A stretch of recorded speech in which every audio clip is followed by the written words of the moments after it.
It's Bourbon Bill, and tonight, a very special episode. In fact, we're diving into my most anticipated bourbon of the year. It's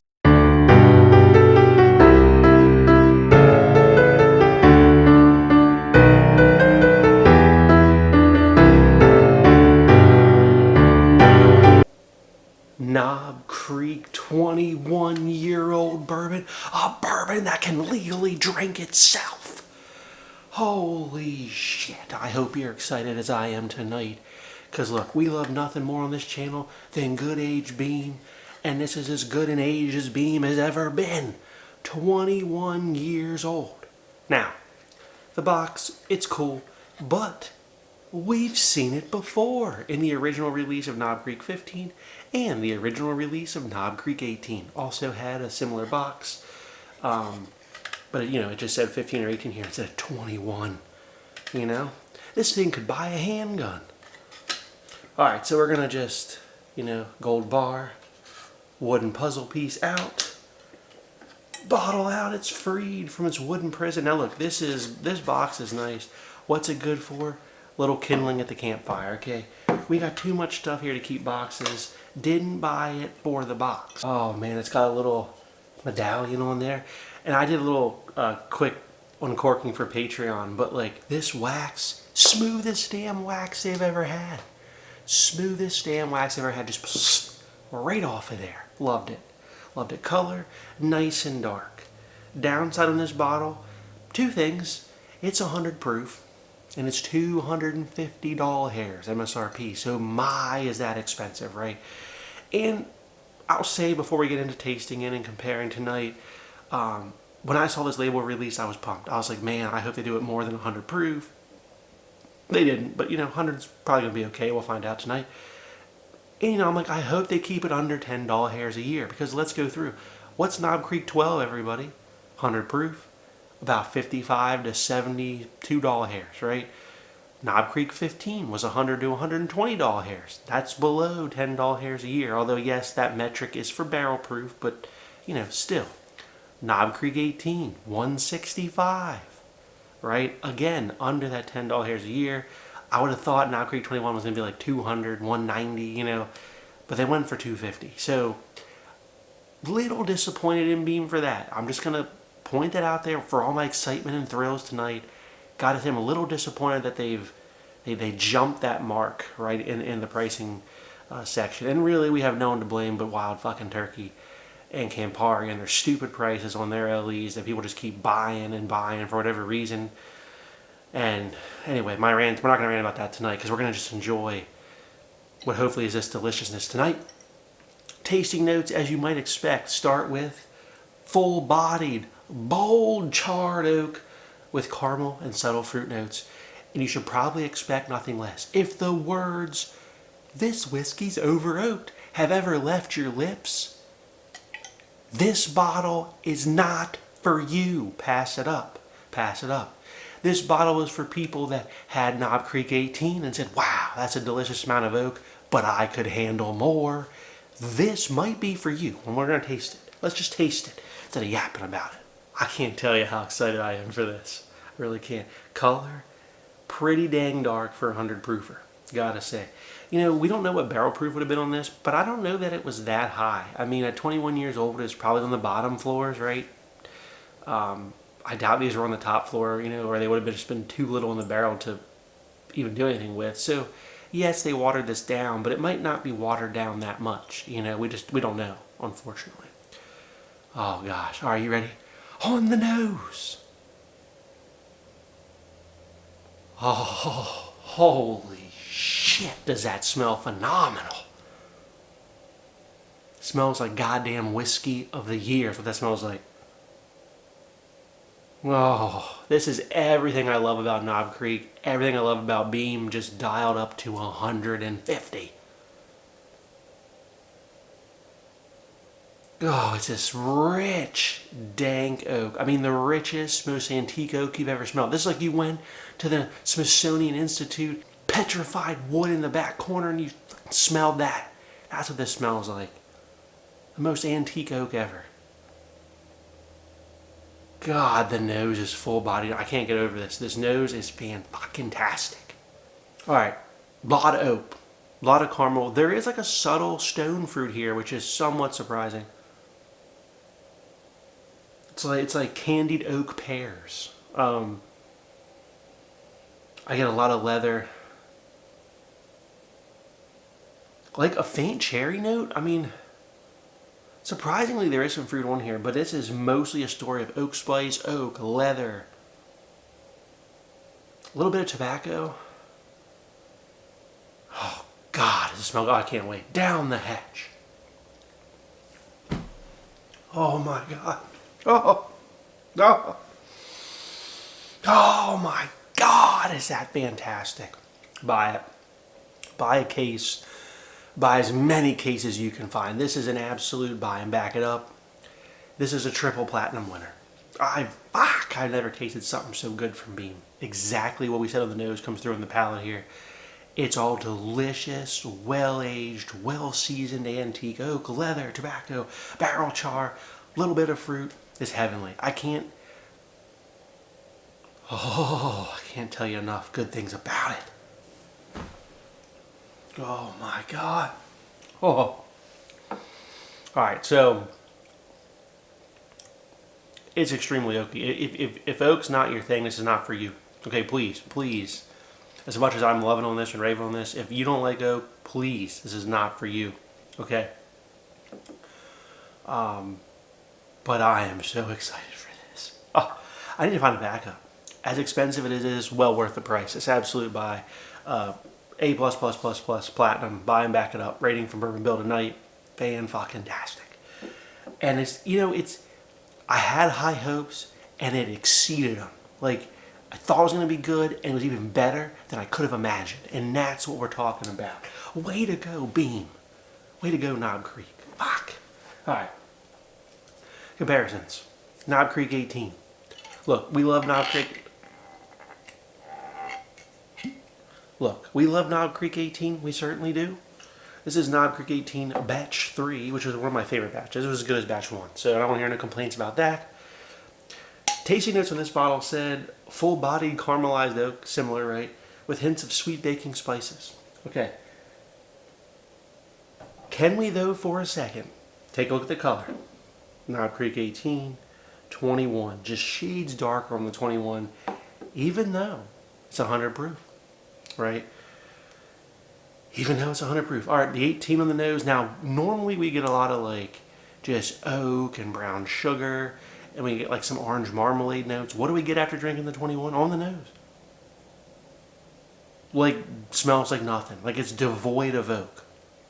The 21 has such a level of oakiness that I had a feeling it was going to happen. It's going to ruin all these other high-aged whiskeys.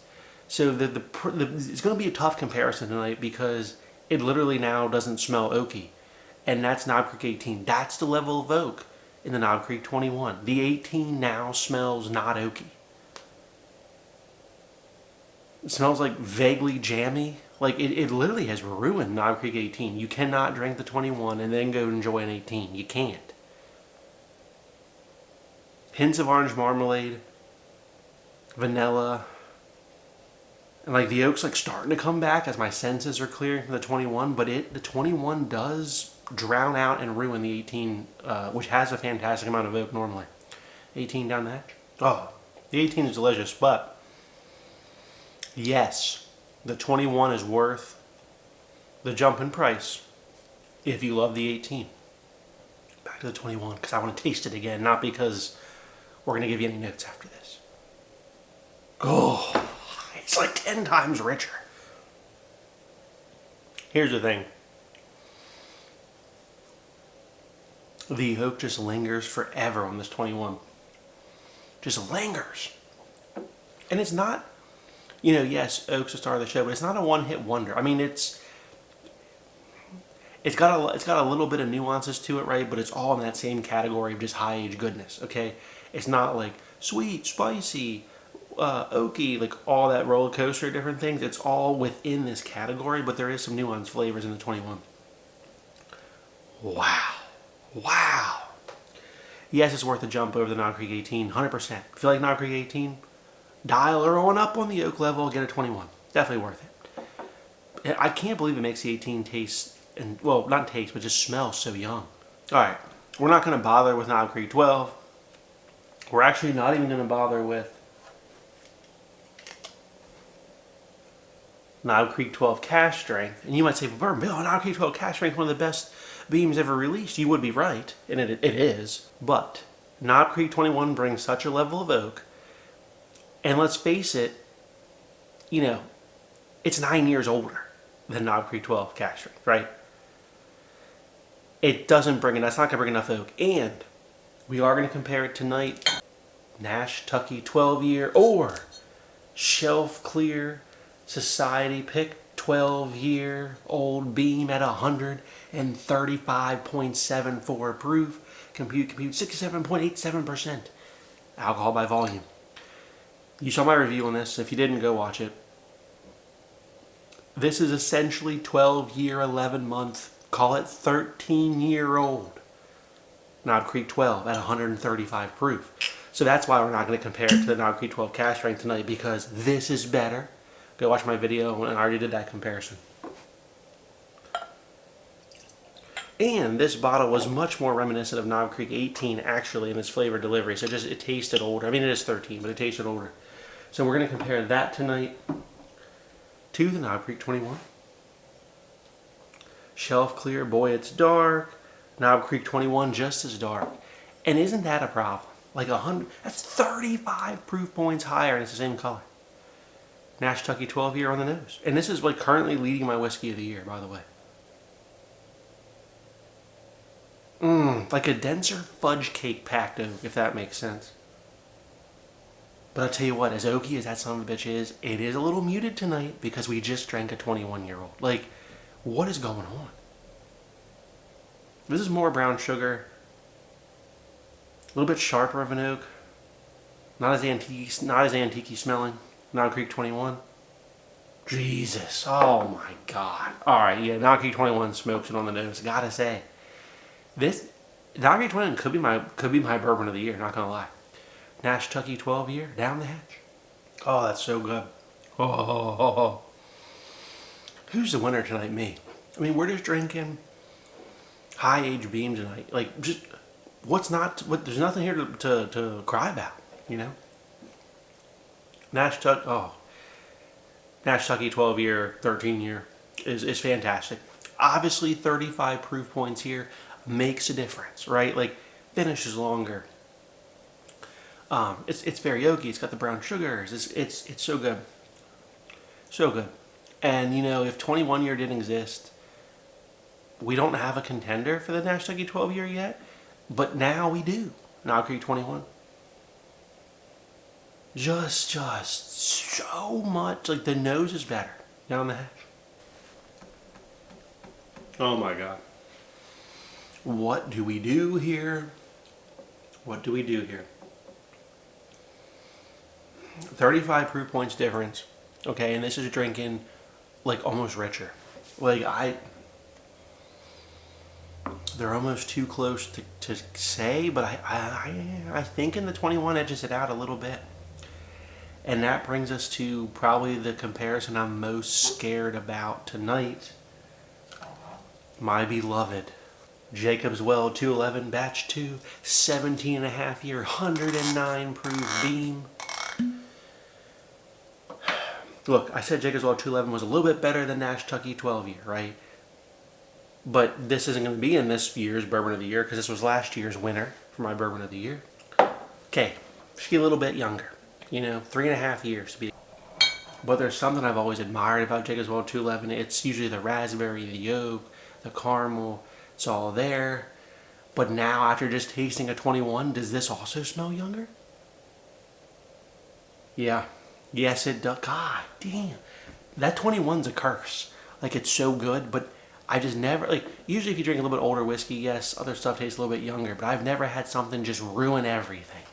Like, it's so good on its own, but it just ruins all your You can't compare this to stuff.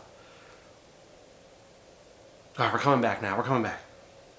All right, Jacob's Wild 211's got a fantastic nose. It's got a lot of raspberry, a lot of caramel, a lot of oak too, a lot of leather. This has a little bit more leather rich. It's sweeter. It's sweeter. It's got more going on, you know.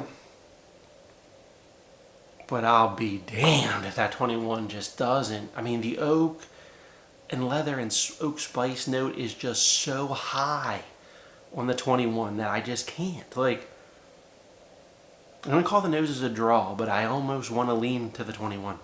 Jacob's Wild 211 down the hatch. Oh. Oh.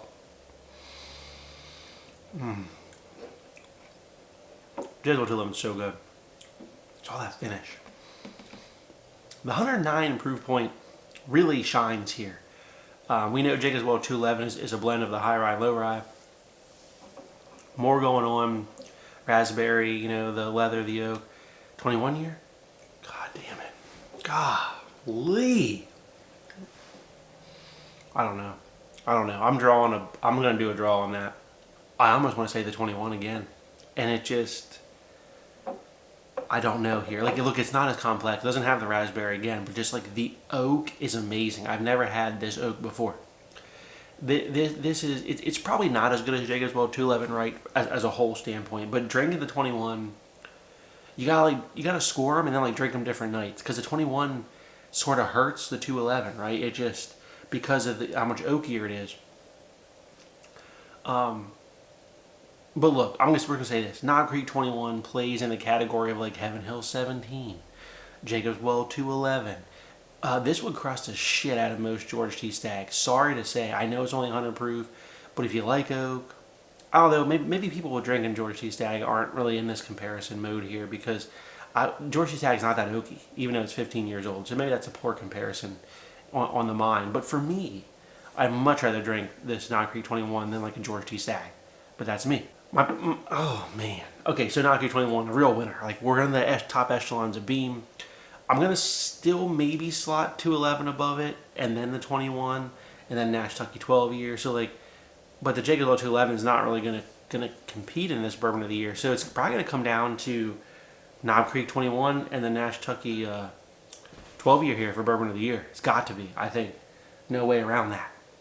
All right, now let's get back to the value proposition. Look, Wild Turkey released Beacon, a blend of 10 to 16-year-old bourbon. What are they charging for that? $300. Fuck them. 10 to 16-year-old is not the same as all 21 year. Yes, that's 118, but nobody said that the Beacon, well, some people have. Nobody I trust would say that the Beacon is better than Russell's Reserve 15. And Russell Reserve 15 was 250 doll hairs. And guess what? It's 6 years younger than Knob Creek 21. Yes, it's proofier, but it's younger. It's 6 years younger. And that was an oaky bourbon. How does it compare? Let's find out. But if you're not batting an eye, spending $300 on Beacon, because it's Wild Turkey and it's good, and you should, $300 is preposterous, because it's 10 and 16-year-old. I digress. If you don't bat an eye spending $300 for that, but you're turning up your nose at $250 hair, 21-year-old Knob Creek because it's 100 proof, I'm here to say you're an idiot. Look, I love Russell Reserve 15 year. It's good stuff. I thought 250 was a little steep. You know, 200, 175, 185, I'd be in that range on it. But it is what it is. It placed well in Bourbon of the Year last year. It is fantastic whiskey. I get it. 117.2, compute, 58.6% alcohol by volume. It is 17.6 proof points higher than our Knob Creek 21. Here's Russell Reserve 15, always a dark SOB in the glass. Knob Creek 21. Knob Creek 21 actually is a little bit lighter. We'll say it. Alright, this I expect to be a pretty good fight here. Russell's Reserve 15 year on the nose. It's making it smell young again. Like, what is going on? This is usually very oaky bourbon. I get the oaks and barrel char. A lot of cherry. A lot of cherry on the Russell Reserve 15. It's nice. A lot of bright cherry. Dig this nose. Smells good. Smells good. Knob Creek 21 on the nose. Good Lord. The level of oak is just another level. Russell Reserve 15 down the hatch. Russell Reserve 15 is very good. It's oaky, but again, not to the level of 21. A lot of cherry, caramel, a little barrel char on that. I'm digging that. I'm digging the Russell's 15 tonight. It's very good. Knob Creek 21. God, it just smells better though. Oh. Oh. It's a weird compare. I mean, I probably prefer the Knob Creek 21. It's not as complex though. Russell's Reserve 15's got the cherry, the oak. It's more complex, right? Higher proof, thicker mouthfeel, but it doesn't really have a longer finish. Like the 21 just lingers with the oak, and the oak is all encompassing and overpowering. It's, wow. So look, it's not going to be everybody's jam. I understand that because of the level of oak, but it is phenomenal. So, you know, pricing, yes, it's more than we want to see. I get it. It's expensive. I get it. But I think when you start looking at like the wild turkey offerings, it's a good deal. And also, we'll do one final just look here tonight. I'm not gonna drink this one because it's not gonna be as good. But Elijah Craig 18 year. These are about 200 doll hairs in 2025 a bottle. They're 90 proof, so it's 10 proof points lower, 3 years younger, and it's 200 for $50 extra. Get the Knob Creek 21. Don't know how limited these are going to be. I feel like there's less of these than there were of the 18, but maybe that's just because Knob Creek 18's been out the last 3 years in a row, them 3 batches. I hope they do more batches of the 21 because it's definitely a buy. So look, do not turn your nose up at this. There's a lot of people I see being hesitant about it. And like, would those same people be hesitant about a bottle of Pappy 20, a bottle of Pappy 23? No, they wouldn't. You know, and those MSRPs are much higher. And secondary, I mean, you're not going to get it for hardly going to get it for MSRP, right? You got a good shot at getting this at MSRP. And sorry to say, this is better than Pappy 20 and Pappy 23. It is. It's also higher proof. So you got to just like, I think people associate Knob Creek with like value, and therefore it's not posh enough for them. You know, like, oh, you're wrong, motherfuckers. You're wrong. Like, this is phenomenal shit they've given you. And the fact that some people are hesitant on it, oh, the price. These are the same people that are going out and dropping 300 large on Beacon. What? Like, Beacon at its best, if it was all 16 year, is still 5 fucking years younger. Okay? And it's not. It got 10 year in it. You know, like, guys, this is truly phenomenal aged whiskey that you just can't access. Nobody is giving access to 21-year-old bourbon. Name somebody. Pappy 20. You can hardly get Pappy 20 or Pappy 23. And if you got it for MSRP, you'd be dumb not to sell it for multiple thousands because it ain't worth it. You know, but this is probably the most accessible 21-year-old bourbon today in 2025. And it's literally the best thing Knob Creek's, I think, has ever put out. Certainly for Knob Creek itself, is the best Knob Creek release ever. And it's fucking phenomenal. And you owe it to yourself, if you like high-aged whiskey, to pick one of these sons of bitches up. Okay? And we did a lot of comparisons for you tonight. And I hope that satiated your... You know, we want to talk about the value, and I think we covered it. We want to talk about just the comparisons, and I think we fucking covered it. Okay? Truly, its oak destroys Russell's Reserve 15. It destroys pretty much all the other beams, although we're going to say that, like, you know, Jagswell 211 is probably still better. Russell's Reserve 15 is arguably maybe still better, but I would still prefer this Knob Creek 21 because of the level of oak, and it's just such a magical fucking experience. If you like what you saw tonight, please like, comment, and subscribe. We'll see you again next time. Have a good evening, everybody.